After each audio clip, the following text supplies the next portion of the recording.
بغينا نخلقوا واحد الوكالة تقوم ببيع كل الممتلكات المحجوزة سواء من طرف القضاء أو من طرف جهات أخرى إذا كانت.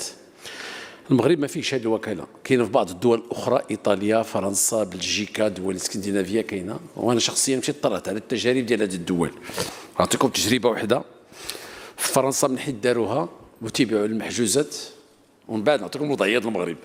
المحجوزات المداخيل اللي دخلوا هو 1.44 مليار أورو اللي دخلوا في هذا الشيء ديال هذه المحجوزات.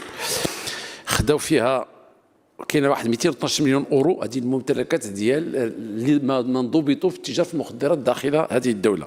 145 مليون اورو عطاوها للميزانيه العامه للدوله. 27 مليون خلقوا واحد الصندوق، 27 مليون اورو خلقوا واحد الصندوق ديال التعويض على الضحايا اللي ما عرفناش، بحال شي واحد تعرض لشي واحد في زنقه وضربوه بالموس او سرق له او شيء من القبيل، ولقينا داك السيد ما عنده امكانيات باش يخلص، تولي الدوله كتخلص هذا الصندوق ديال التعويض على الضحايا. نحتاجوا الى معركه باش نديروا في المغرب، مازال ما عندناش. دابا واحد الا ما عنده راه ما عندوش غدير له. الان المغرب درنا هذه الوكاله هذه سنتين، وحنا كنتفاوضوا مع جهات نتاع وزاره الماليه وكذا. واحد المحكمه لقينا فيها 200 دراجه ناريه مليون، لقينا السيارات، لقينا المكانات، وحتى شي واحد ما كيبيع. من عام 1956 الان جوج ديال الشقق اللي اخذت الدوله من هذوك المصادرات كلها ومن هذوك كلهم.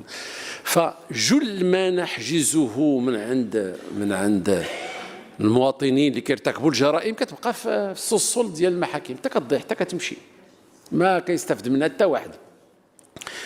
اخر مره اكتشفنا بلغت من طرف النيابه العامه انه تم اعتقال واحد الشخص، لقاو عنده واحد 50 سيف، دوك السيوفات ديال جا باعهم شي واحد في شي محكمه وخرجوهم تيبيعهم وصافي انتهى الموضوع.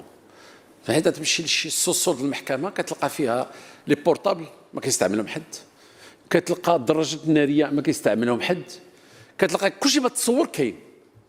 ومن حيث كيجي المحضر تيقول لك ضبطنا لديه مثلا دبليج ولا مكانه من معدن الاصفر. شنو هو معدن الاصفر؟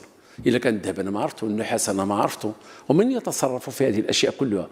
قلت لهم غنوقفوا هذا الشيء، غادي تولي هذه الوكاله هي اللي غادي تبقى دير هذا الشيء باش اما تبيع.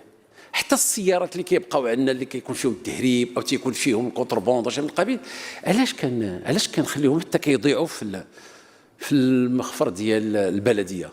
هذوك السيارات اما نعطيوهم للدوله في المؤسسات ديالها، الامن الوطني ولا الدار كيستعملوهم بعدا من الناحيه الامنيه ديالنا، اما نبيعوهم.